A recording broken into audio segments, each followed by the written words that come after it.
Let's start.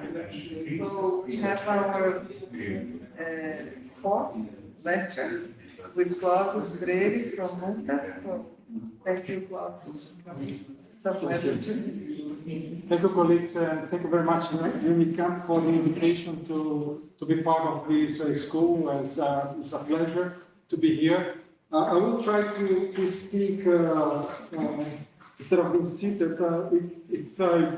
If I block the view, please let me know. But I'll try to do this way.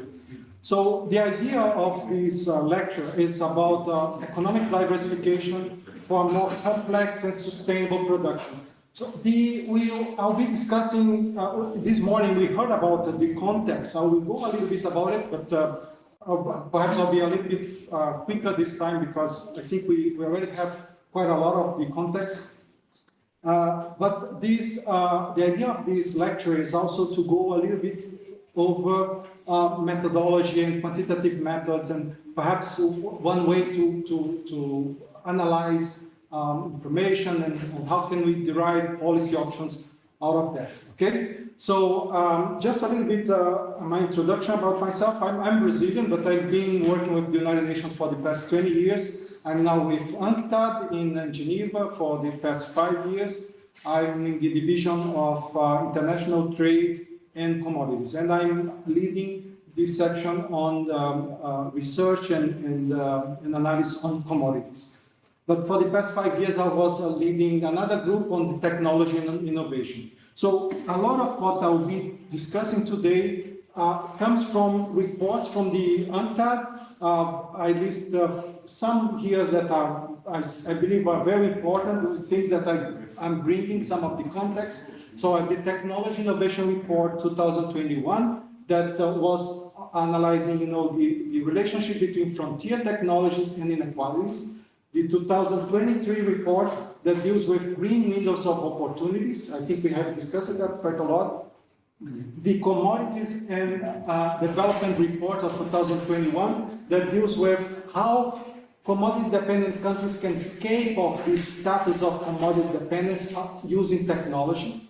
A little bit of the state of commodity dependence, latest information on that. Some of background documents that are more related to diversification and green diversification trajectories, and my own research that has focused on diversification and structural economic dynamics. So just for me to have an idea, are you familiar with economic complexity literature? Who has already worked with that? Could you just raise your hand so I have an idea? Okay, but who those other? I saw only two colleagues, but other colleagues also. I will go a little bit over that also to bring everybody to the same page. So what I'll be doing is like context a little bit, diversification, stylized facts. Then we'll go very quickly through this review of literature on economic complexity, and then tools and methods, and then we'll go through a discussion on strategic diversification. So if we start with the context here, I would like to bring this graph that shows these two lines are average income in developed countries or core, the core and periphery, this. So developed countries is basically Western Europe, is the blue line, Western Europe, US, Japan, Australia, New Zealand, and the other one is everybody else. And you see that in the up to the Industrial Revolution here, the income per capita of these two groups of countries was basically the same. And with the Industrial Revolution, you have this great divergence of that. And that continues today with it's huge divergence. So a lot of the discussion is really to understand this relation between development and underdevelopment, subdevelopment, and this relation between these two. And Of course, during this period, there has been prosperity. So I cannot only say that we have these big diversions, there is no prosperity. Of course there are, and we see that previously with the Millennium Development Goals, now with the SDGs, although there is some pushback because of the COVID, the situation and so on, this multiple crises, including the war in Ukraine and so on. But there has been some progress, of course, but it's still with inequality. And we see here poverty headcount and this difference between low-income countries, that there has been progress, but still different from lower middle income, upper middle income, and high-income countries. The same with under 5 of age mortality. We also see during this period that there has been an increase on inequality and big concerns within country inequality, not only in developed countries, but also in developing countries. And here we see this relation on, top 1% and bottom 50% in China and India. And we see how the increase on share of income of the top 1% compared with the bottom 50%. So there has been a big concern with income inequality within countries. But I just want to point it out that although we always have the income inequality within country as a big concern, the income inequality across country, between country, is huge. At the beginning of the Industrial Revolution in 1820, within country, inequality within country, the contribution of that to the total inequality was about 72%, and across country was 28%. But now the inequality mainly is across country. So basically, if you take two people randomly in the world and compare their income, 82% of the inequality of those two will most probably come from the place that they were born. So it's the lottery of the birthplace, right? Where you're born really dictate 85% of your income and how you compare with others. So inequality between countries is very concerning. And we see that in absolute terms, the inequality between countries has increased. So from 1970 to 2018, if we compare in absolute terms, it has increased there. Another thing that is important for us to take in consideration is that there is this big difference between the core countries and periphery countries in terms of what they produce and export. And here we have the map of commodity dependence. So everything that is in blue, green, red is countries that are commodity dependent. And how we classify that in UNCTAD?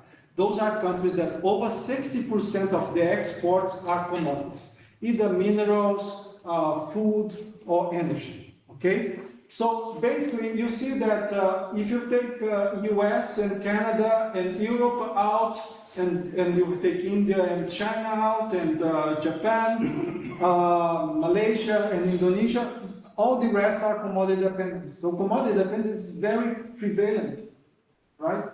And Brazil there is a commodity dependent, and the color we say that the higher percentage of a certain commodity. So for Brazil it shows as agricultural, but of course Brazil is also minerals is also very important and so on. So that's a big element that we have to take in consideration there. And when you see by different regions in the world and see how much or how strong is this commodity dependence is, this is very strong in Africa. So in Africa, the median commodity dependence is 90%. It's basically 90% of median. It's not mean, it's median, right? So it's 90% of exports coming from commodities. So these are countries that are very low diversification. They export basically very few commodities, import almost everything else. Recently I was in a country that is like very illustrative of that. I was in Angola. You know, it's 95% of the exports is oil, and they import everything else. So it's a situation that is very, very difficult. And we have now, we don't have the problem with the balance of payments that we had before. We had the discussion this morning. We don't have the problem for these commodity-dependent countries that their terms of trade are getting worse. It's not that really that the problem. Actually, we have seen that there is breaking this historical trend. There's been a boom in commodities since 2000. So the price of commodities going up. But regardless of this boom in commodities, these countries have not really used that boom of commodities to change the structure of their economies. So they're just exporting more of the same. So it's creating the incentive to just further specialize in commodities, right? It's a very difficult situation here. And I also bring data that are more recent, and you see here we have the graphs. I understand that's difficult for you to see, but basically the graphs are showing for agricultural commodities, for minerals, for energy, this trend that is still high price of commodities since 95, and with big volatility. There's another problem for countries that are commodity dependent.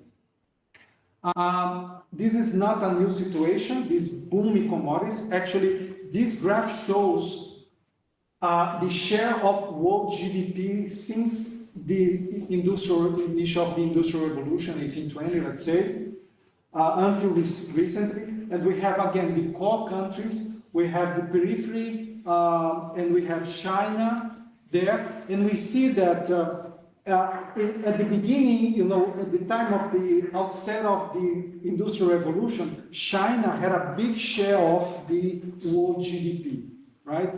And that, it was basically this point here. It was at that time over 50% of Asia was related. It was the share of GDP in China over 30%. So through this centuries since the Industrial Revolution, we had these countries reducing their share of total GDP, and now we see this boom again and the rise of Asia, right? So when we had the rise of Western Europe through industrialization, there was also a boom in commodities at that time. So at the time that Uruguay, Argentina, Brazil, they benefited quite a lot in Latin America from the boom of commodities. Actually, Uruguay, Argentina, even more than Brazil. And now we had this cycle again, basically pushed by the industrialization of powerhouse that is now Asia, you know, mainly China, but also India and other countries in Eastern Asia. So that pushed the boom in commodities, one of the factors that pushed the boom in commodities. But I bring back this just to show to you that even though we had this big uptake of China, there is still a big gap with the core countries. Even though there's been an uptake in the income per capita of China, there's still a big gap. And throughout this period, we had not only in the Industrial Revolution, but we had other technological revolutions, right? So if we use the way to see this technological revolution through the lens of the new Schumpeterian literature, so Carlota Perez, Chris Friedman. So Carlota Perez would divide that in 5 different technological revolutions, and we have that Industrial Revolution, the age of steam, the age of oil, the age of manufacturing, mass manufacturing, and through all these revolutions, the gap between developed and developing countries has just increased.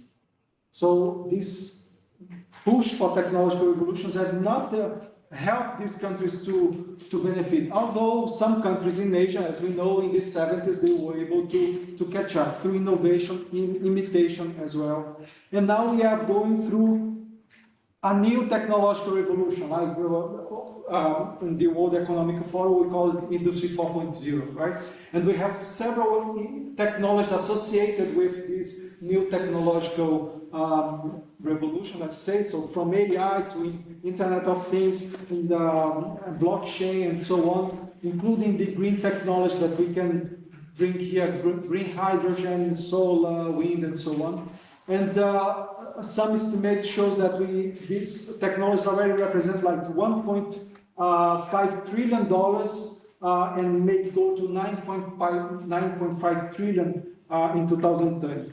And but most countries that have benefited from that so far are developed countries. So here's exports of these green technologies, and we have this graph here. We have in 2018, developing and developed countries kind of exported the same amount in 2018 of these green technologies, but in 2021 we see that developed countries in green exported almost the double of developing countries, and developing countries including China.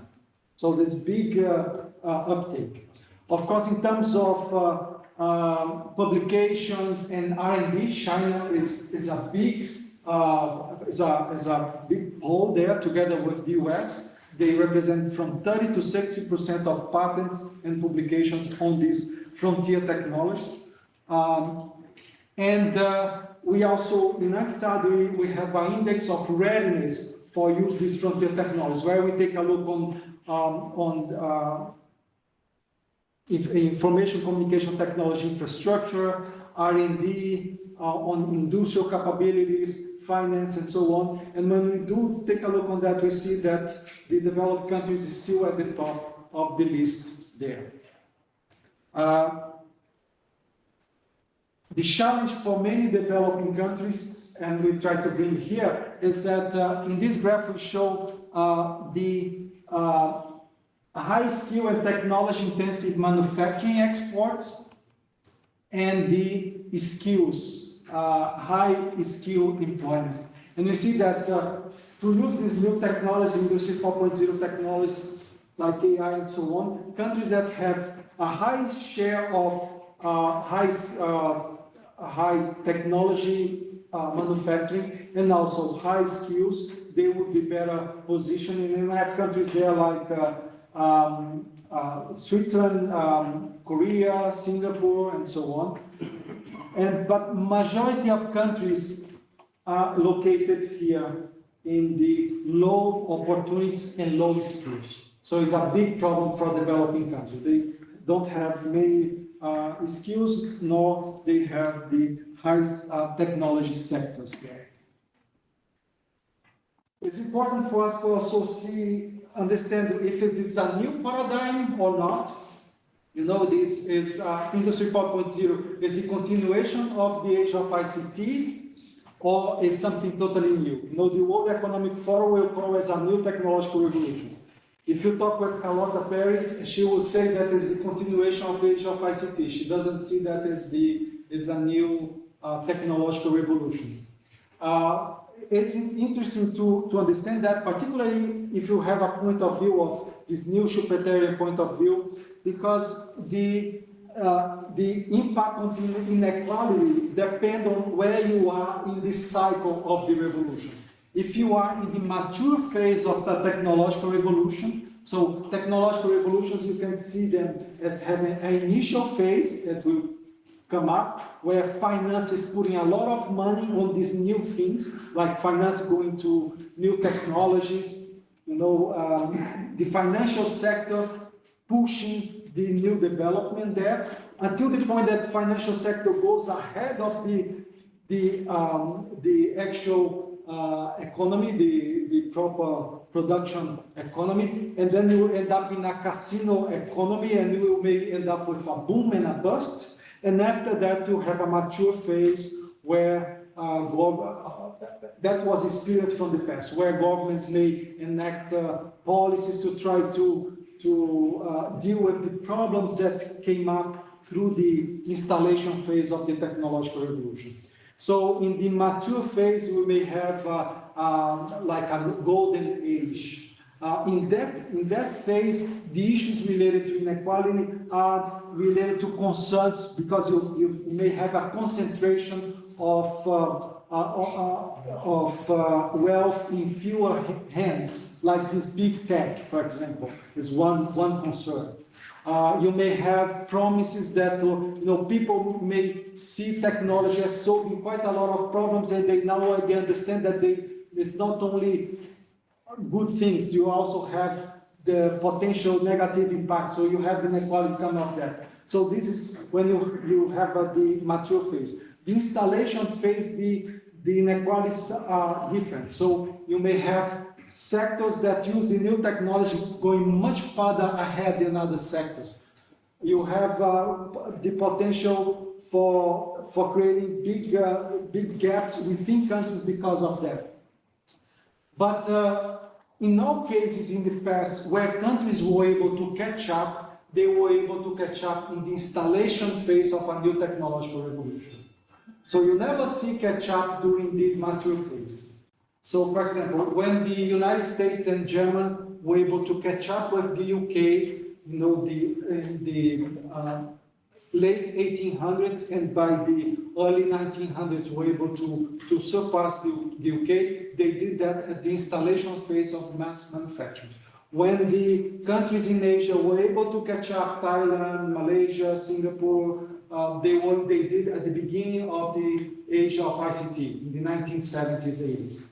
So always an installation phase. So if we are now in the installation phase of a new technological revolution, it's a time for a catch-up. If you are in the mature phase, it becomes more difficult. So it's important to understand where we are in this process there.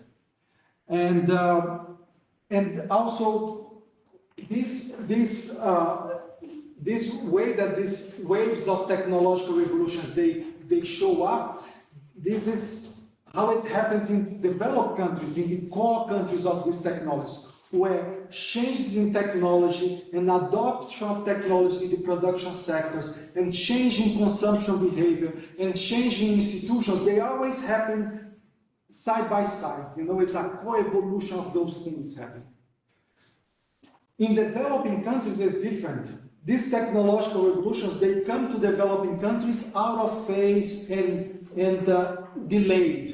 Usually these revolutions come with the change in consumption pattern and infrastructure first, So in the case of ICT, you have a big push for internet, you have the adoption of cell phones, you have adoption of e-commerce, so you have the adoption of the consumption patterns of developed countries and the way that the consumption behavior are. But you don't see the adoption of the ICT in the production sector. That comes later, right? So when these revolutions come to developing countries, since they come out of phase and delayed, sometimes they reach some sectors. So, like, for example, in previous technological revolutions, the electrification reached some sectors but not others at the same time. Or industrialization with mass manufacturing reached some sectors but not others. Digitalization, some sectors but not others. So in developing countries, you end up with a puzzle, of sectors that are in different stages, in different technological revolution. So these are things that we have to keep in mind. And now bringing the same graph again, but now adding the CO2 per capita. So here is the CO2 per capita in the top. So by the same time that the core countries were increasing their income per capita, you had an increase in CO2 per capita as well, right? So now we have the situation where developing countries, to catch up, they have to go through structural transformation. They have to go through diversification of their economies because they are commodity dependent, but they have to go through a process of diversification that is different from the process of diversification that happened in the past, because they should not go through the same process of carbon intensity. So that at least what we expect, they go through a sustainable way. So we add one extra layer. It was already difficult for them to diversify structural transformation. Now we're adding still another bar to clear, right? Now it has to be clear and cleaner than before. So with that in mind, what I would like to discuss is that how to help countries to go through this process of diversification. They understand that they have to go through industrial policies to go there, industrial and innovation policies, industrial policies that are newer industrial policies than in the past, so that encompass infrastructure policies that we're talking quite about, right, about the infrastructure, how important, so also broader than only industrial policy, infrastructure, innovation, education, but how to go that and in a strategic way. For a country like the US to continue pushing the frontier of their productive capacity, it's quite easy. They produce almost everything already. Of course, China is producing quite a lot, but they are very diversified, a country like the US or Germany or Japan or France or China. So when they think about what to do next, they think about electric vehicles, green hydrogen, the newer things, right? So in a way, it's easy for these countries to identify. But when you go to a country like Ethiopia, or a country like Angola, or a country like Cambodia, or a country like Nepal, or even a country in Latin America that is not as big economy as Brazil, you go to Bolivia, and so on. Where they go for diversification? What are these sectors that they go? And the discussions that we had in the morning, we understood that wherever you decide, they are very specific, right? It's very specific, the policy instruments that you have to use. So it's very important to understand where to go and how to diversify. So that's what I would like to discuss now in the next part. So I'll now, I know that it's a lecture, but I'll just give space for one question or two, if you have that related to that part, just to break a little bit here. Any question at this point? Burning questions? I have inspirations from what you said. I think there's a general issue was now countries that have been struggling to industrialize and have not yet managed to industrialize, now they have to industrialize in a green way. And then if you look at the responsibility, who messed up this planet, why are they industrializing, who's polluting the planet? Yeah. That is the one question. Yeah, so it's a question? Is that a question? Yeah.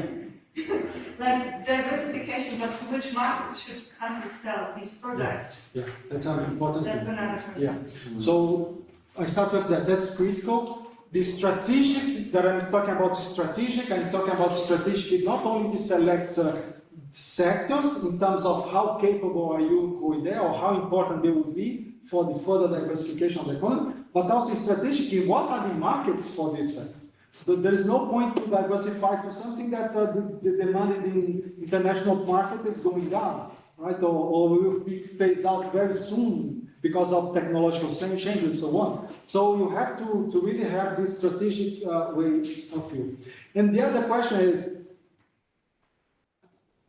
that's a very tricky question, Is there even a way to diversify, industrialize that will not increase the impact of the economy, in the environment? The studies that we have in UNCTAD, we are just launching now a study in September that is a commodity development report 2023 that we analyze this question. And looking at the experience from the past, we were not able to find any process of diversification with reduction of carbon emissions, always with increase of carbon emissions. So in a way, a position that we have to think is that these countries that are far behind, perhaps they should have a bigger budget on this carbon footprint to be able to develop, right? While developed countries that are already up there, they should spearhead the development of newer technologies, I'm not even focused that much on the finance for it, you know, but on the spearheading really the development of cleaner technologies that could facilitate that process to happen. Yeah. Any other questions at this point?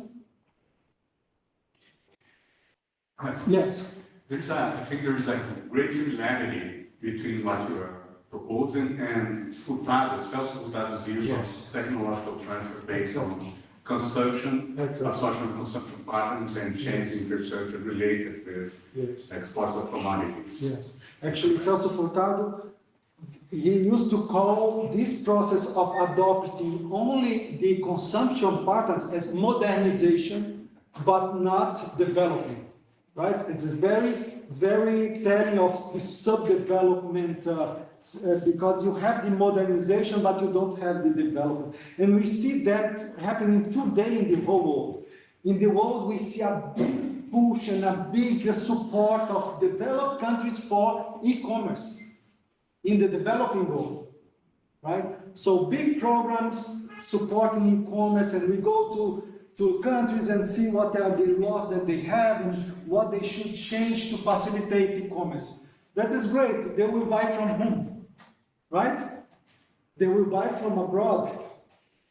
Of course, there's a possibility now as you develop some services in the country. So you have things similar to Uber, you have things similar to this service to bring food on, that you buy online and the person bring the food, but you don't really have the big use of these technologies in the productive sector. Yeah, this modernization was, thank you for reminding that. Yeah.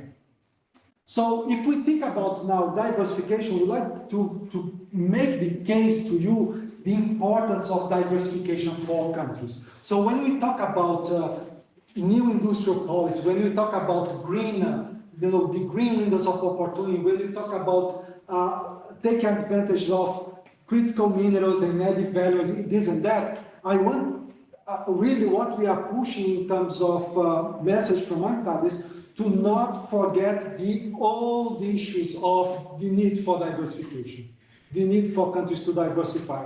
So reduce volatility to commodity price, right? The vulnerability to commodity price volatility is a big issue for countries that are dependent on commodities. Mitigate the revenue dependence. These countries that are really dependent on commodities, a lot of revenue comes from a single commodity that they don't set the price in the international market, a big problem, right? Encourage the sustainable development of countries that are dependent on primary products, promote employment of opportunities and skill development, promote innovation, technological advancement, strengthen economic resilience, and so on. So economic diversification is really something that is the way out of this commodity dependence, the way countries to diversify. And what we see is that, just to bring an example, I here have two countries. Those are actual countries, I'm not just mentioning them. Maybe I'll mention the second country, that's a positive example. The second country is Vietnam. The first country is a country in Africa, but I will not name it. But both in 1980, both countries had about the same level of exports. Actually, the country in the top was $2 billion, much bigger than the country in the bottom, Vietnam, that was under the 27 million. But you see the structure of the exports are very similar. Food, fuel, and then you have some crude material there. The structure is very similar. And then when you go now to 2018, you see that the country in the top is basically the same thing. Not much change in the structure of the exports of that country. And then it was able to grow exports from 2 to 6 billion. But the country at the bottom was able to increase to $280 billion. Now it's the increase that you have by diversifying in this case to machine and vehicles, to other manufacturers, to material manufacturers, so it's very diversified in this period. Yeah. Bonnie, question? I did input output data with the electronics of Vietnam, and it's super low actually. It's low the value add. I understand the point. And we can discuss that. But even when you put up a foot in the value chain, may start low, but over time it creates the possibility to further diversify and increase the. It should not be because of that we should not go, because we see that clearly this is only the increase in export, but this has an effect on the total GDP of the country. And if you are in the region and you visit Vietnam, I live in Asia for 10 years. I was in Bangkok for 10 years and had the chance to visit. And for me, Vietnam was always more emblematic than China itself. But China is so big that we only see China. But Vietnam started from a much lower level, a level of least developed country, and was able to reach a level that is very impressive. This graph shows the relation between diversification as in the number of products that the country exports and the total GDP. Look at how correlated are these two things, right? So the association is very strong. And I'm just counting the number of products that the country exports. And what is interesting to show in this graph is that the relationship is not between diversification and GDP per capita. It's total GDP.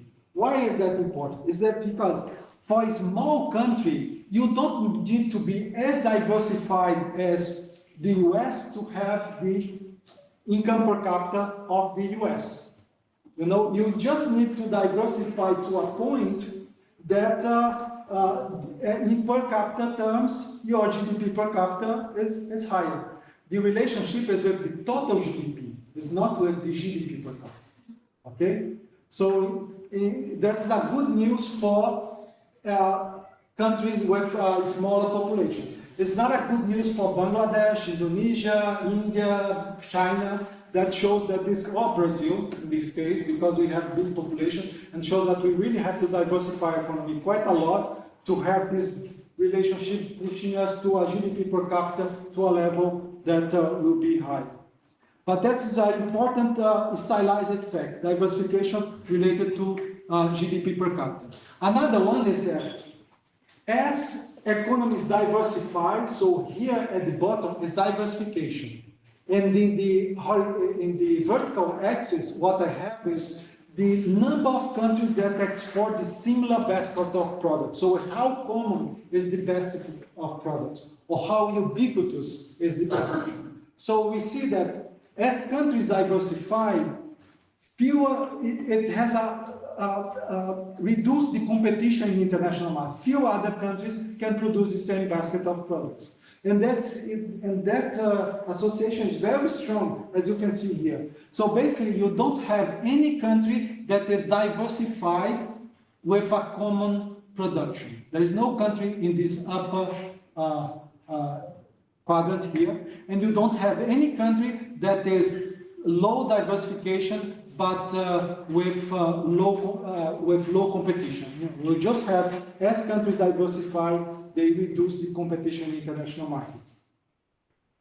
I just bring this graphic, it's basically the same, but to show that in blue, you have countries that are non-commodity dependent, in blue, and in orange, you have countries that are commodity dependent. You see commodity dependent countries all here, not very diversified and a lot of competition.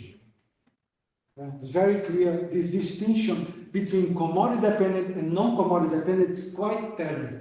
You see clearly on these associations. And when you talk and we look at how the average number of the average diversification here is over the years, diversification is the blue line, and is in the average number of products exported here in this left side. The average number of exported in the world has increased over years. So what that tells us? That tells us that countries that are commodity dependent, that need to diversify, they need to do it very fast. Because as they are trying to diversify, the whole world are diversifying. So they have to run faster than the others to really make a difference. So it's a situation that is even more difficult for countries that are dependent on commodities. And we see that when we compare diversification in the 1990s with the diversification in 2010, for example, we see that countries that increase in 2010 their number of diversification are this one in blue, and there are countries in the middle range there.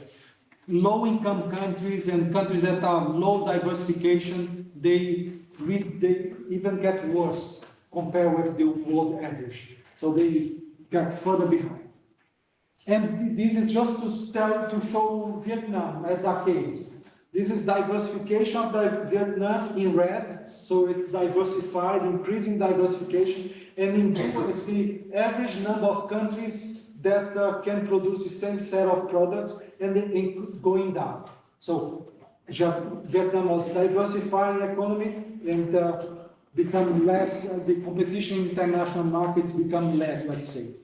So those are some of the stylized facts that I would like to bring to you in terms of diversification. I would like to give another quick break here. Any burning questions related to that? Yes. Thank you. Well, with your presentation.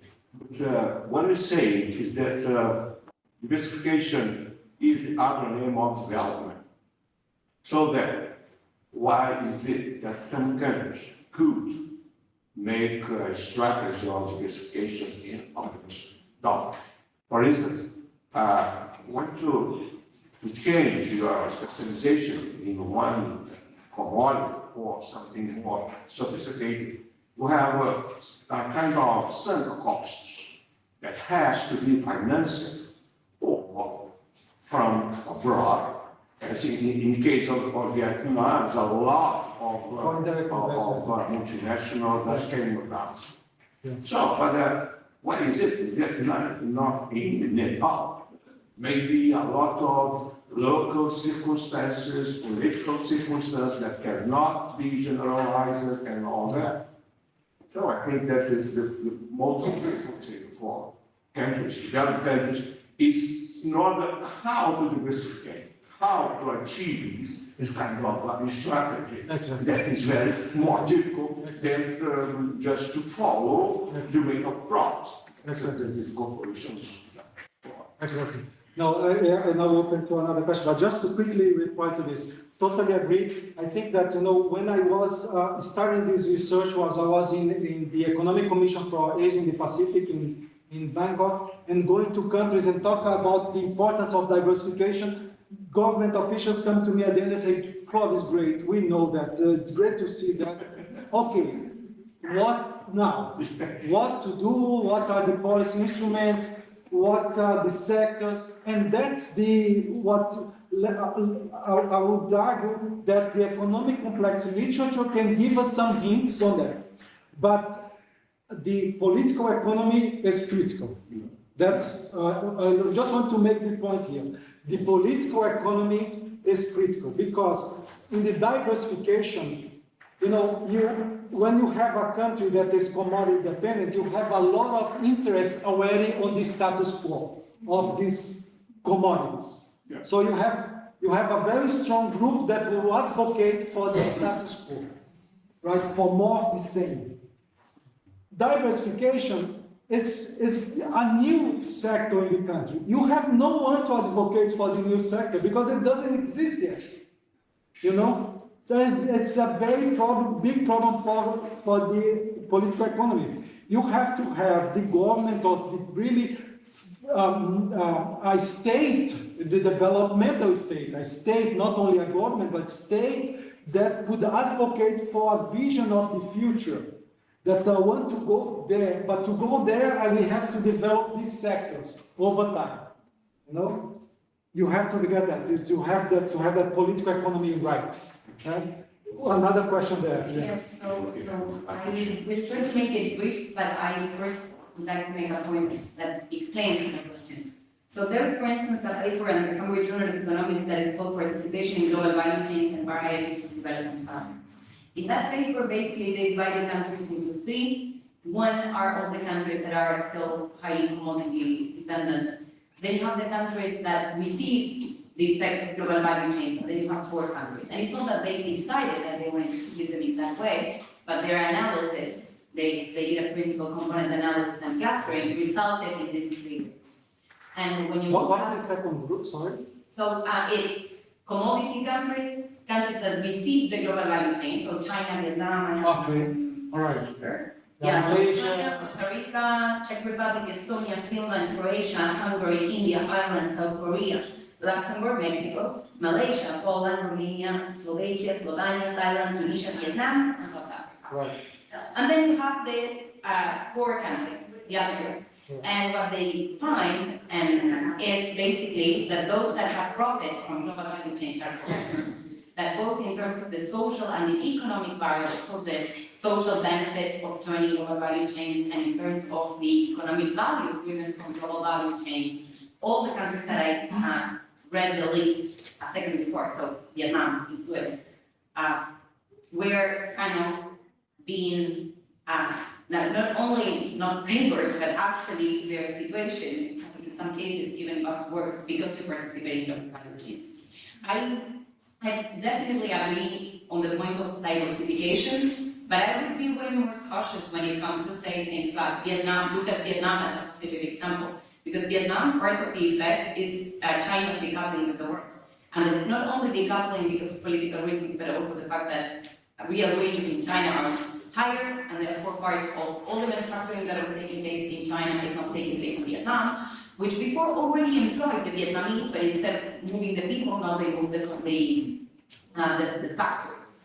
So what I think is that when going back to something that someone said over there some time before, instead of just looking at exports, or why the emphasis on export diversification, instead of trying to look at the net export effect, where you can have a closer idea of the real value that is being produced and kept, not only produced, kept in the country. Because otherwise, when I was looking at your map many slides before, when, for example, Mexico, of course, Mexico is not painted in red or blue or green, because Mexico is the maquila of the US, and everybody here probably in the room knows it. So I kind of, is there a way to think of your thesis of diversification that still be capable of distinguishing between these two effects? Sometimes diversifying is not a means to development. Even Tony Lee, who has been one of the first advocates of catching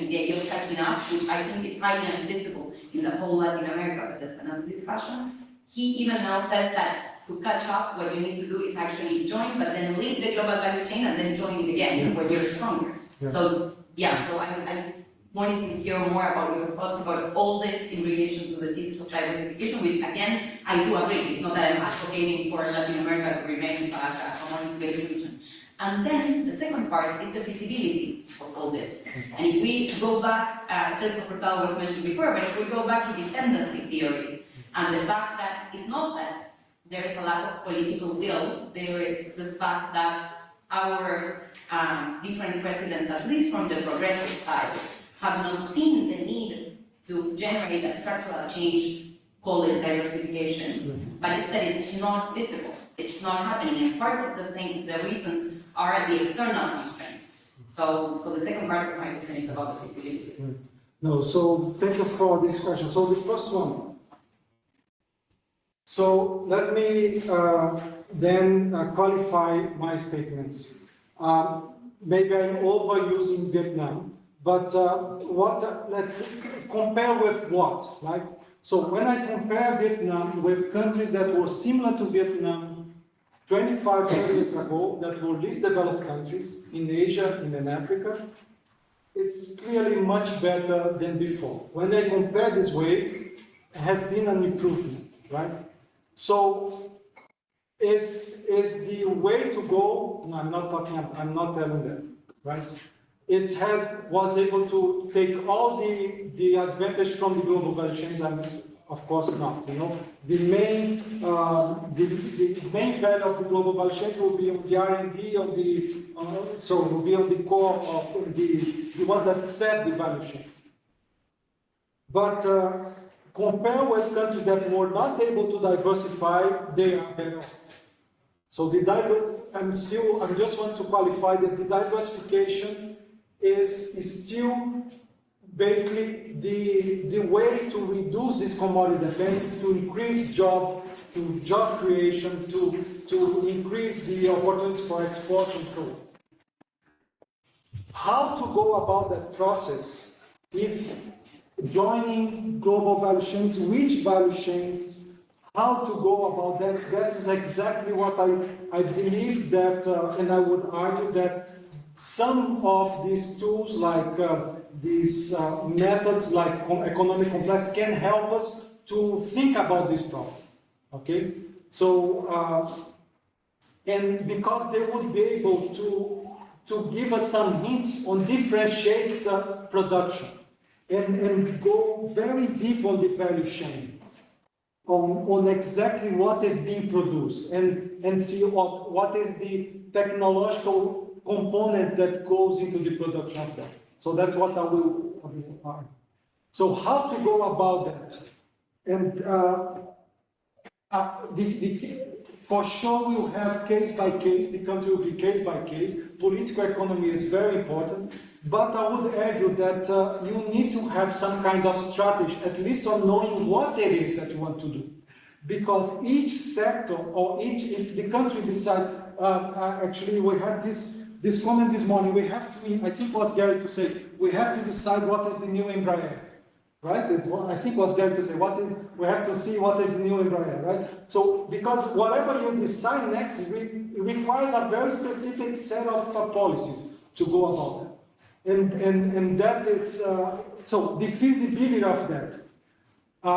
The feasibility of that goes back to the political economy, I would say. Much more than the finance issues. We are always concerned about if the investment will come from abroad or if you can. Because, why I'm saying that? Because when I look at countries many countries that are commodity dependent, like countries in Africa, they suffer from capital flights, from illegal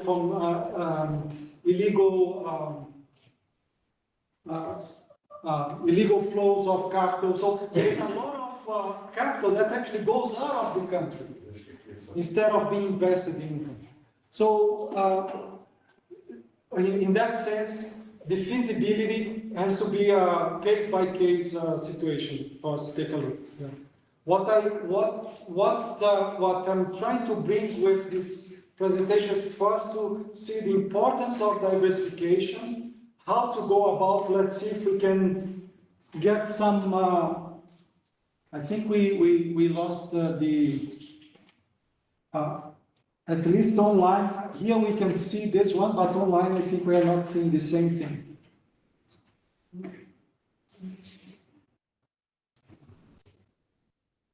Not sure if Well, see if because Zhen is the one that lost it. how to do that, right? But so I would like just to bring us everybody to the same page. I know that you have heard about economic complexity, and I'm not here to go through in detail about it, but just to bring up what are the key concepts and ideas. So this is the seminal work of this literature. It's recent, from 2007, 2009, papers from Hidalgo and Hausmann. And it's a literature that uses quite a lot of trade data. So it's very empirical based. It uses trade data as a proxy of production data because to use a more disaggregated data set. The tools and methods from this literature actually comes from physics. So basically, you had Ricardo Hausmann. You may know he was in the MIT when they started this work, and I believe Ricardo Hausmann he has a big background in physics, I believe, and then he was already used quite a lot tools on that, but then at some point he started to use more of the network of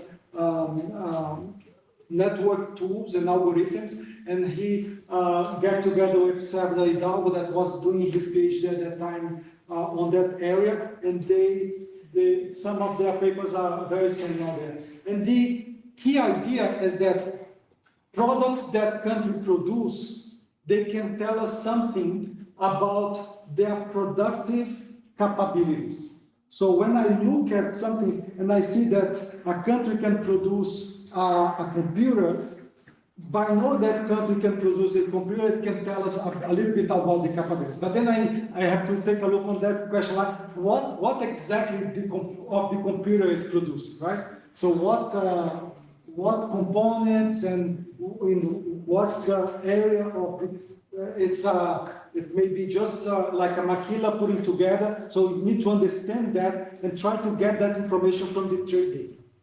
But if I can get that information from the trade data, it gives us some information about what the country can produce. And the other thing is that what country produce matters. So what a country produce and export matters. It matters to their, not only for their output at this moment, but their future growth, right? So comes very strong from this literature. So this literature starts from these two papers, just to give an idea, from a product space, and I will go a little bit over that to explain a little bit more, and this method of reflection, 2007-2009. Then there was a lot of empirical research that came out of that. Then at some point, a group in Italy come up with a little bit different algorithm to calculate similar measures, the complexity, they call country fitness. So the group of Pietro Nero in Italy, in a way, in a critic over the method of reflection. And these two groups still kind of disputing what is the best methodology, what is the best algorithm to calculate that.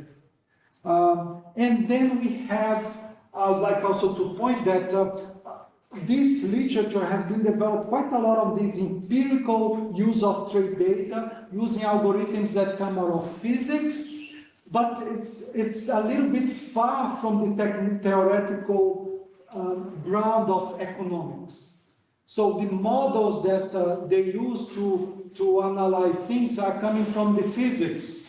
And so it's difficult to use this model to think about inflation, employment, inequality, taxation, because this is not, so more recently there are some work trying to bring this together with more formal economic model. I think that is a very important area of research. And I think that is interesting to bring this, trying to come up with models that explain these stylized effects from the economic complexity. Just to give an idea of things that have been produced, you have studies trying to see this property of this product space, measures of complexity, bringing complexity with inequality. Actually, in 2000, I think 2 years ago, this school was related to inequality, and one of the classes was exactly complexity and inequality. Hartman gave that lecture. So that's one area, so also with sustainability and so on. So some of selected results of that, perhaps I should bring that a little bit later, but because it's better for me to explain first what is the product space. But let's say that as countries got richer, they increased their exports and the set of the exports that are considered more complex. So that I will go a little bit of what is that complex. Countries that diversify to products with a high probability if a neighboring country is already producing that product. So it's an interesting thing that comes there. So this is very this effect of knowing what your neighbor is capable to do is very important in the diversification process. It's like, oh, if my neighbor can produce that one, I can produce that as well. New industry tends to emerge when they are related to existing industries in the region. So you have a path dependence process there. It's not that you cannot have something that is totally new in the country, but in general, you have a strong path dependence. Industries, they come out of things that already exist in the region. We have some examples like overvalued exchange rates. Have some studies have found that overvalued exchange rate that negative impact on the export sophistication or complexity, but undervalued has no effect. Developed countries with coordinated markets diversified to close in the product space. So basically, it's trying to see liberal markets in more coordinated markets, how they diversify. Some studies have done that. Boekenplan is someone that has done quite a lot of research. He's on the School of Economic Geography, and economic geography was one area of economy that was able to adopt quite a lot of these methods, because they already use the idea of relatedness on their research before this economic complexity literature. So they are very used to that idea of relatedness, and when the economic complexity literature came, they used quite a lot of these models. So Franklin, Boekenplan are two examples of that. So maybe just to move a little bit. And then you have this whole critique to this original research and this group from Italy that is even more, they are very much on physics and bringing quite a lot of the methods and tools of physics to understand this complexity and so on. So if we take a look and see how this economic complexity literature fares with the structuralist, developmentalist economics literature. So the traditional, the structural change literature, we already have the idea of structure, right? The structural change, you understand that you have the change in the structure. And what is this? The element of structure in this literature are these sectors. And it goes from big sectors, agriculture, industry or manufacturing, industry and services. You can go to that level of aggregation, or you can go to more disaggregated sectors. But usually, this is the structure that you have there. In the economic complexity literature, this structure that we use to analyze modern sectors per se is this network of countries connected to products. So that is the analytical element. You build networks where you see what countries produce and see what other countries produce and how they are connected, and this is what you use to analyze. In the case of the dynamic part of the traditional literature on structural change, the dynamic, as you take these sectors, like you take services, agriculture, manufacturing, and you see how employment and output, for example, change in these sectors. So the dynamics is the dynamic within these sectors. But in the economic complexity, the dynamic is even go further. You are not only thinking about employment and output change within sectors, but you have the creation of new sectors. New sectors coming up. You have the diversification process coming up. So you have to think it's a process that even more dynamic. How they come up endogenously, how they will come up.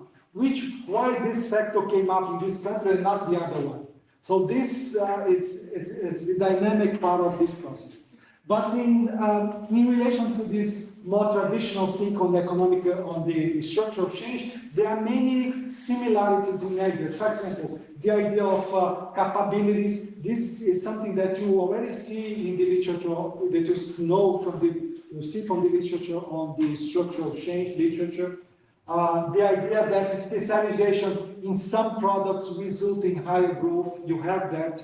with the developmentalism, the push through industrialization and the use of planning in this state to do that. So the development associated with the move from lower to higher sophistication, or in the structural change literature, from lower to higher productivity. So the idea of path dependence. There are some literature that explore factors and conditions that facilitate or hinder this accumulation of capabilities. Strong emphasis on empirical analysis. So this is very common between these two literatures. So in a way, that is now my personal opinion based on the research that I have been conducting. In my point of view, the economic complexity could be used to continue this tradition of structural change as one more tool to that. Of course, there are some blind spots on that literature. So it's almost exclusive focus on the supply side of the economy. And we have to think about the demand side. So the question here related to the demand for that. In this literature, there are some authors that deal with that, look at the demand part of it, but in general, this literature is very strongly focused on the supply side. Most formal models are only loosely based on traditional economic theory, so it was I mentioned before. And the other thing is that there's a lot of assumptions that require that what is produced and the capabilities exist in the country, and we don't look at the global value chain. So that is a critique on this literature, and the way that we have dealing with in UNCTAD is to try to address that issue, right? To address that issue of looking at exactly what has been produced in the global value chain. So another quick pause here. Any questions on this quick review of the literature? Yes. I was wondering if, for instance, the last point that he has just brought before relates with the pattern of propriety, the structure of property in the economy. I mean, the way how assets are divided between local agents or foreign corporations or shared kinds of structures, like yeah, I understand. Yeah. Okay. So if you have foreign direct investment, for example, and yes, is that possible also try to search for empirical regularities between diversification and net exports related with complexity, because of course you would see how it would be related with global value chains, and important that the structure of property in the economy would have on this. Yeah, well, I think there are some ways to try to look at that. I will show one example when I look at the complexity and carbon emissions, and I will show a little bit the difference between Latvia and Vietnam again, and you show the difference on how these show up, and then you can see that one difference is related to that. One goes quite a lot for foreign direct investment, so industrial parks and multinationals, and the other goes for a little bit more domestic driven. But from this data itself, you cannot get that. You have to combine with other things. Yeah, that's it. I think that's the same problem of rephrasing. Is the point that was very, very important for Alice Armstrong. Alice Armstrong and Harvard Sean. Yeah. I was talking with Sean, and Sean just made the point. Imagine if multinational just leave a country like Malaysia or Thailand. What rests in Malaysia and Thailand? Nothing. No. So it's not developing. This is other thing. This is production, diversification of production, multinational. Yeah. And this is the one point. But the other point is more theoretically connected with this. If you have a large country, it's not the same, the diversification of production and diversification of exports.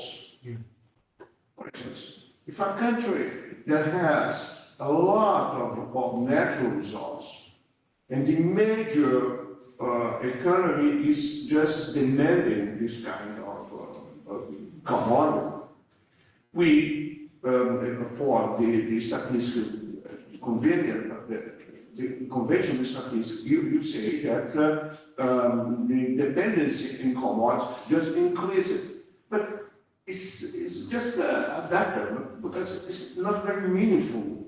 Because if the country has a large industrial sector, but the demand, the external demand is more directed for commodities. But it's, for instance, you can see that Canada or Australia became very dependent, but they have diversified. So it's only the measure, how to measure things. No, totally agree. So the first question is totally correct. You know, when you go for the diversification, the way that you go about it and bring foreign direct investment for sure is critical. So if you only rent the land that they bring here and they install the factory, bring all the technology from abroad, bring the inputs from abroad, and the workers come from abroad, where we see that happen in many countries, right? So, for example, in Ethiopia, in some of the industrial parks, you go to companies there that's Chinese-based, imports, the inputs come from abroad, not even the packaging comes from the country and so on. So, of course, if you do have that, there's nothing that stays in the country. So, the country, when they go for the process of diversification, if it goes even go for foreign direct investment, they have to strategize a way to internalize that. With, you have to really have the development of the supply, domestic supply. Joint venture, possibly. Joint venture, other way that Malaysia did quite well in Penang was to, in different phases, they open the opportunity for the multinationals, and they create some incentives for multinationals to train local suppliers, and they create incentives for local companies to be part of that. And at the beginning, for first 5 years, was really to bring local domestic companies to be able to be supplied, even be able to be supplied. But after that, in the next 5-10 years, was already to become a big supplier from the region. The next phase was already to become a supplier of that to the world. So you see, when you have some kind of planning, you can bring that. But of course, we see other countries that were not able to do that as well. So definitely that, and we will not be able to see that in the statistic of the diversification. So you have to go to that's the initial of analysis, to bring something, and then you have to go to look and understand what is happening in the country. For the other question,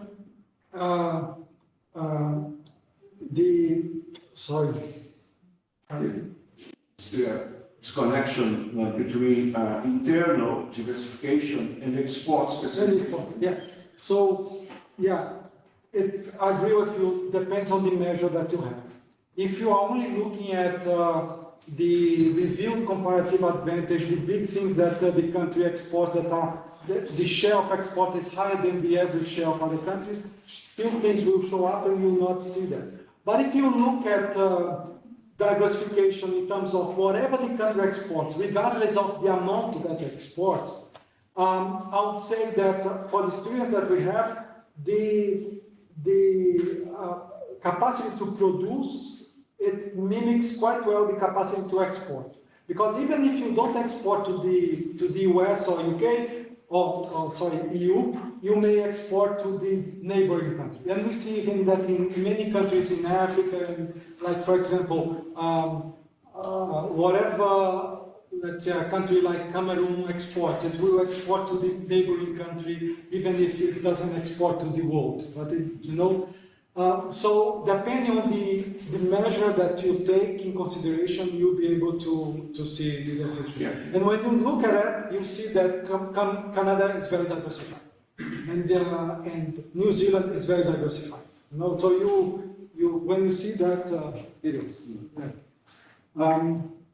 So now going to these tools, and I want to just focus on two quickly, is the method of reflections in this proximity, so for us to understand what they are. So basically, the idea of this literature can be summarized by this figure here at the top, right? So basically the idea is that you have countries have a set of capabilities, and they need specific capabilities to produce specific products. So to produce something is not only a certain level of labor capital, no, it's not that you need a particular machine, you need a particular skill, you need a particular infrastructure to produce something.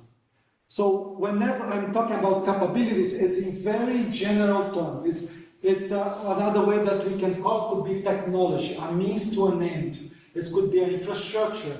It could be a labor embodied capability or technology, like an algorithm or a heuristic or a know-how. It could be embodied in a capital, like a computer, a cell phone. So you need a very specific set of capabilities to produce something.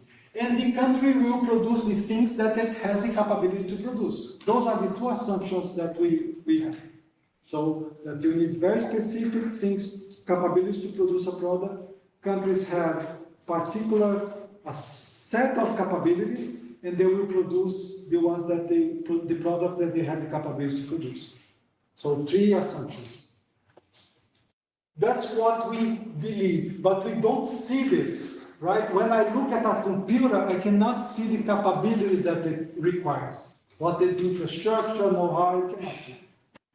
When I look at a chair, a screen, I cannot see that. But what we can see is this. We can see a network of countries connected to products. And we can use an algorithm to, based on this network, infer this network at the top. And then infer the level of capabilities required to produce each product, or the level of capabilities that each country has. So this problem, it's being solved every day when you use Google. Because the algorithm is the same as Google, it's the page rank. So basically when you use Google, you have one network of pages connected to other pages. And you want to find the most relevant page. When you type Unicamp, you want the page that comes out at the top to be the most relevant page related to Unicamp. So you have pages connected to pages, and you have several relevant elements in between. But the algorithm only sees pages connected to pages, but it infers what is in between. Here is the same, but instead of one type of node, a page connected to a web page, you have 2 types of nodes, countries connected to products. And then this algorithm came basically as the same kind of thing. It's called method of reflections because it develops several measures that to create the next one, you have to calculate the first one to calculate to calculate the second one. And then when you have the second measure, you calculate the third one. And then you calculate, so that's why I call reflection. And you calculate one measure for a product, and you calculate one measure for a country. And then you use the measure of country in the product. And you use the measure of the product to calculate the one in the country. So that's why you call reflections. Because you are always moving forward on the calculations. But basically what you do, you build a network of countries connected to products. Here's one example of a network. You have 4 countries, Malaysia, Japan, Philippines, and Pakistan. And you have each one of these small circles are products. And you have countries connected to products. Sometimes they produce the same set of products. So here, Japan and Philippines, they produce a subset of products there. And then what you want to, these measures that you want to have is like, diversification is the first measure. Number of products exported by a particular country. So you come here, Japan, you count this, the products that export, and you have that measure. That's diversification. The other measure is ubiquity. For each product, this is a measure for the product. For each product, how many countries export that product? So you take a product here, this product is exported by two countries. So the measure for this one is 2. So you do that. For each product, you calculate the ubiquity. For each country, you calculate the diversity. And then you use the measure of ubiquity to calculate the next measure of the country. And so on. Sometimes the problem is the product. Right. For instance, when you consider semiconductor, what is the problem? Because there's a lot of differentiation in semiconductors. Yeah. One is Yes. very, It's what you mentioned for refrigerator, or the other for this is a missile, I right? think that people many times ago called hedonic products. Yeah. So I think that's So that we, appropriate because yeah, I will mention that.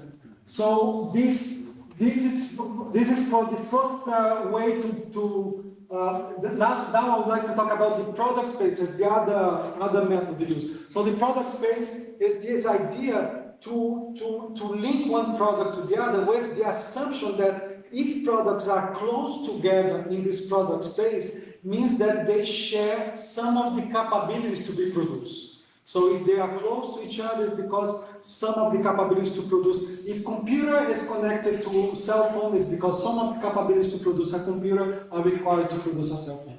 And how you build that? You take a look on the international trade and see, okay, you have 10 countries that export computer. From the 10 countries that export computer, 9 export also cell phone.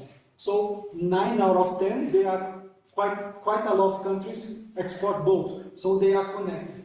But you know, from the 10 countries that export computer, only 1 exports banana. So banana and computers are far away and may not even be connected, because to connect you have some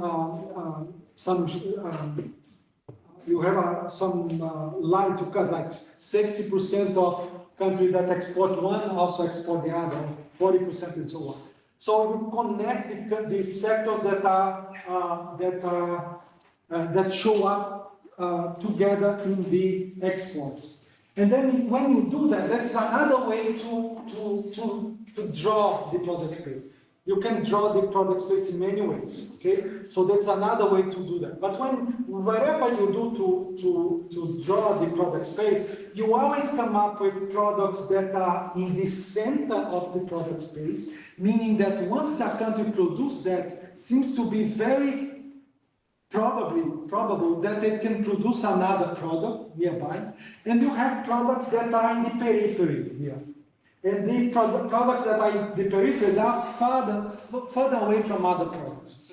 What we found is that majority of developing countries, they are exporting products in the periphery with real comparative advantage. So their real comparative advantage is in the periphery here. So here, for example, is oil.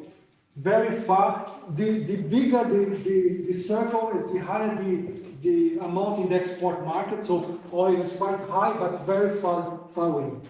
The other interesting thing that we have here, this is another way to draw the product space. And then here you have the periphery again, and you have the core. And you see that you have, here in the top, you have vegetable oils in the left. And you have vegetable oils there as well. So you see that at the aggregate level, you call vegetable oils, but some of vegetable oils are closer to garments, like the ones that are used to dye, to bring color to the textile, and others are close to fruits. So exactly to know what are the product is very important. What exactly is the product?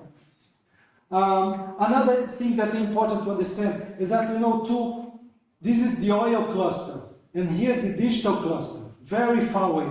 So here is example of Angola. Angola is a real comparative advantage in the oil cluster, and far away from the digital cluster. Here was the Vietnam from garment cluster that it has initially, and then went to digital cluster. The further you go from the products that you have exported with the real comparative advantage, the higher it has to be the support from this thing. The closer the capabilities you have, but the further you go, it's like Brazil when they decided to develop the Embraer, and it not only create the Embraer, it create the ITA, the Technological Institute of Aeronautics, to form the engineers. It has the Technological Center of Aeronautics with everything there. You have to bring.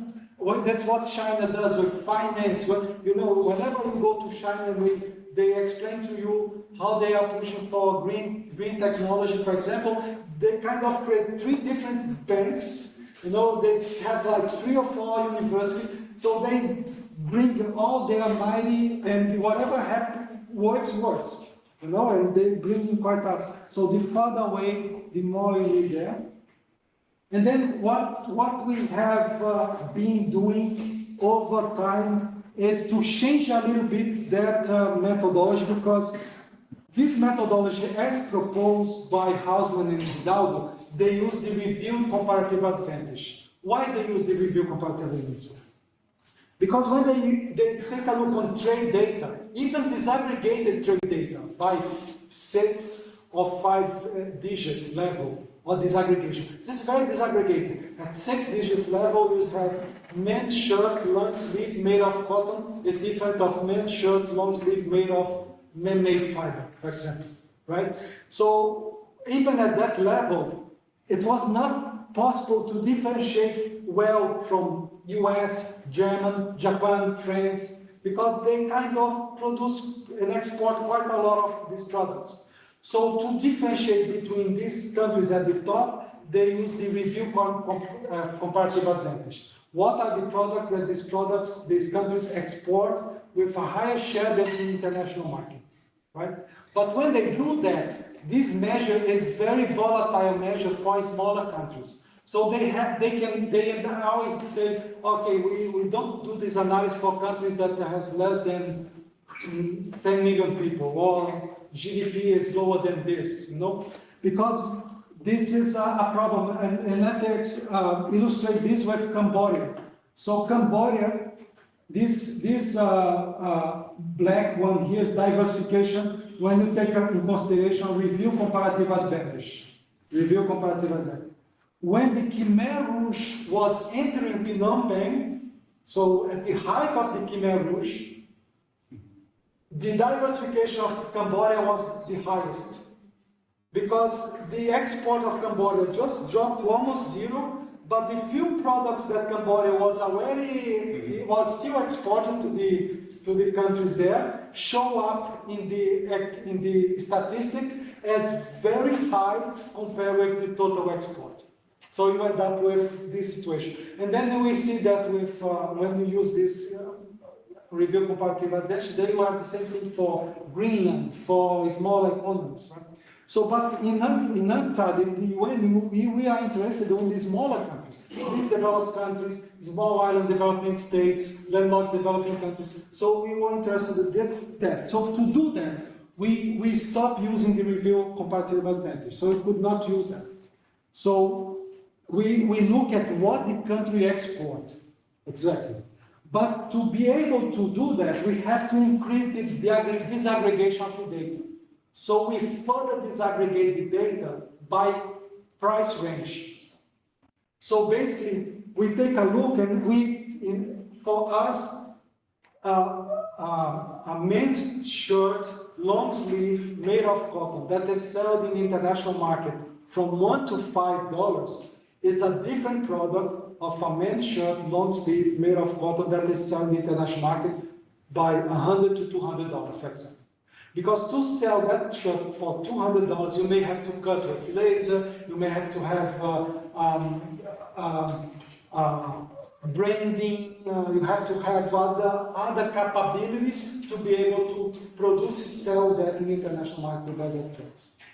Right? So we do that statistically, we take a look, here is the unit value, we take a look on unit value of exports, and when you do look at unit value of exports of products, even at very disaggregated level, we always find this curve, a fat tail curve, where you have average price of that product, but you have a very high price as well.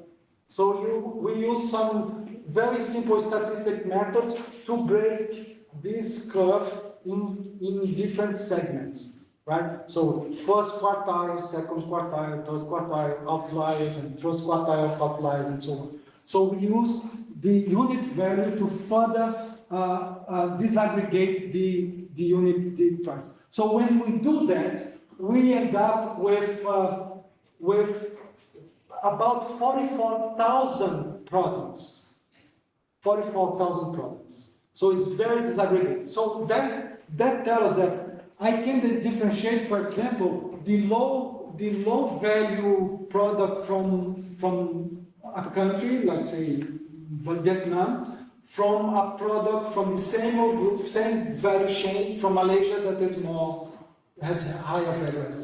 Because one is sold in the international market at a much lower price, because it's part of the global value chain. It's not where the bulk of the value added is done, so it's still going in the international market at a lower value added, and it's only added when it's sold from the US, for example. Where do you get the data from the suppliers? The trade data come with quantity data and value data of exports. And we use data on the bilateral trade. So we say what Vietnam sold to Laos, what Cambodia sold to Nepal, what Ethiopia sold to Cambodia.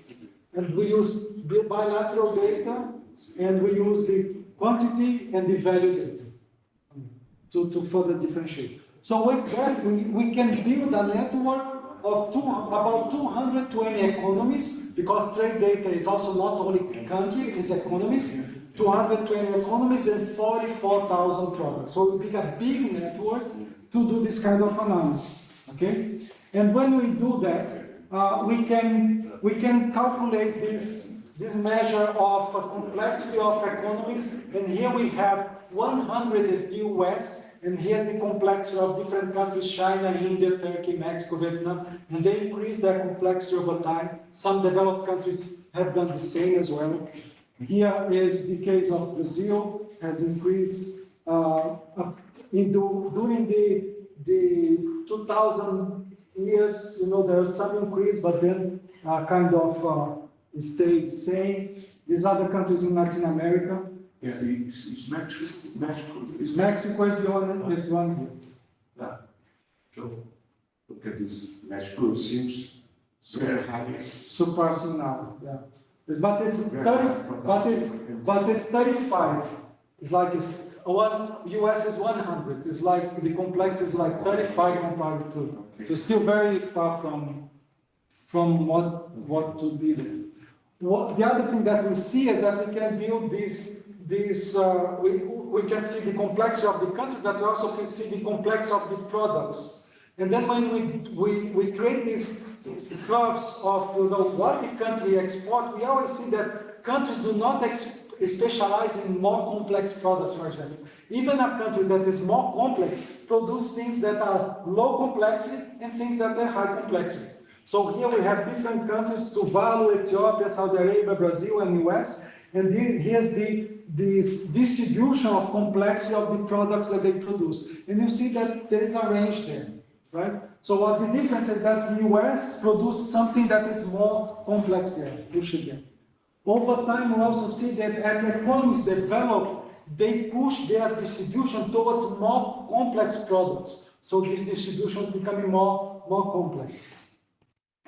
I think sorry, I have to move a little bit quicker.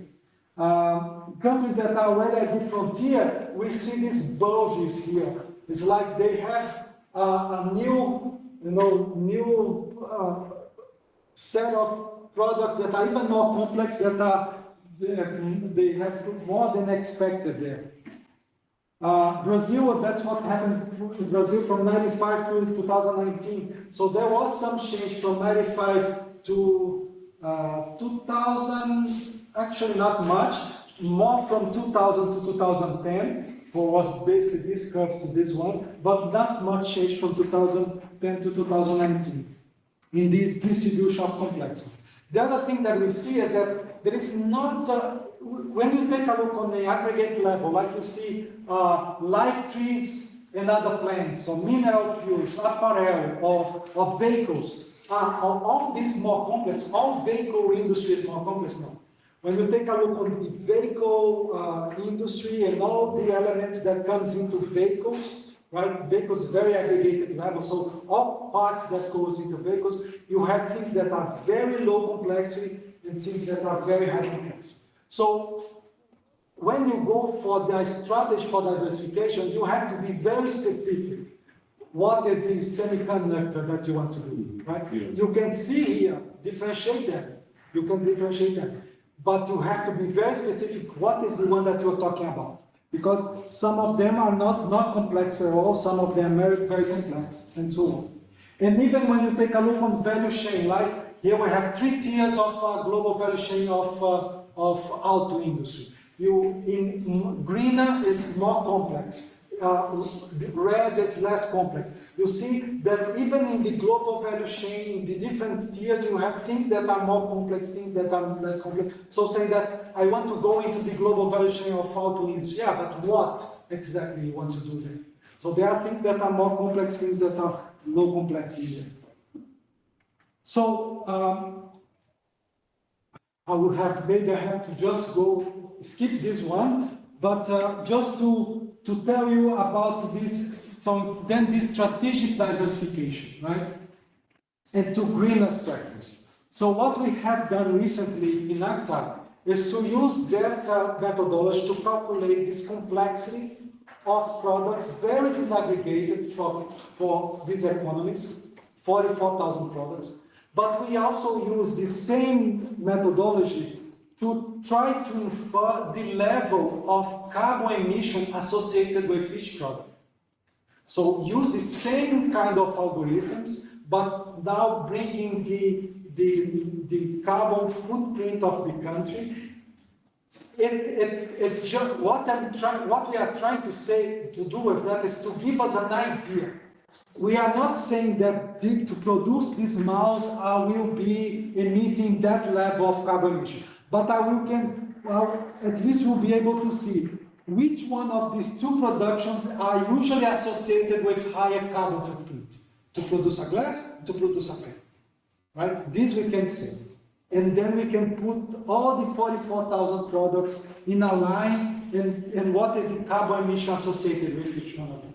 So what we want to do is to tell countries, based on what you produce, those are the products that are close by to your product space, that are more complex, because those are the ones that will push your capabilities, and are the ones that are also associated with lower carbon emissions. That's what we want to identify, right?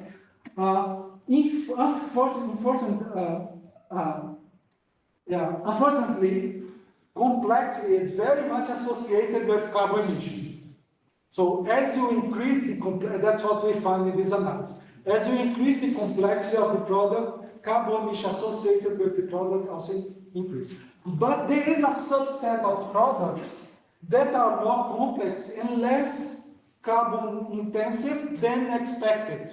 So you always can identify some of them, right? So that's what we try to do with this kind of analysis. And when we do this analysis, we also try to identify the markets that they can target. So unfortunately, we will be finishing in a few minutes. So, but just I will have to skip this, and I really invite you to take a look, and then we can discuss more. But just to give a glimpse, we are working now with Angola. And then for Angola, for example, we can bring for Angola, what are the products that have those characteristics, that are close to the product space of Angola, that are more complex than the average product that Angola can produce, that also have a lower carbon footprint than expected, and what are the market that, and we can say what are the markets even to exactly as to which country in Asia, which country in Latin America, which country in Europe. If the exports to African countries, what would be the set of products? If it's import substitution, what would be the set of products? So this could be a a start of a conversation. This is not the end. But this would at least will bring to the policymakers an initial list of sectors that they can then bring private sector, academia, other agencies of the government and see, okay, this is not come out of this analysis. Now, what makes sense in our reality? Because the alternative to that, as we see in developing countries, is just a guess. You know, it's like, let's do this, let's do that, let's do textiles, let's do garments, let's do electronics. It's just a guess game. And here we are trying to at least bring the initial, and then that's the start of the conversation. And then we go, what are exactly the things that we should do? This particular industry, shall we bring, what is the market structure in this segment? You know, it's dominated by few players. Can we invite them to come to our country to invest here? Or it's something that we have to get into some value chain, and we can do that supporting some domestic companies to move there. So we have to go one by one and to see how to go about it. So I'm very sorry I had to rush at the end, but I have my address email at the end of the presentation. I believe that will be shared with you too. And yeah, I'll be available to discuss that now. I think we still have maybe a minute or two, but also later. Thank you.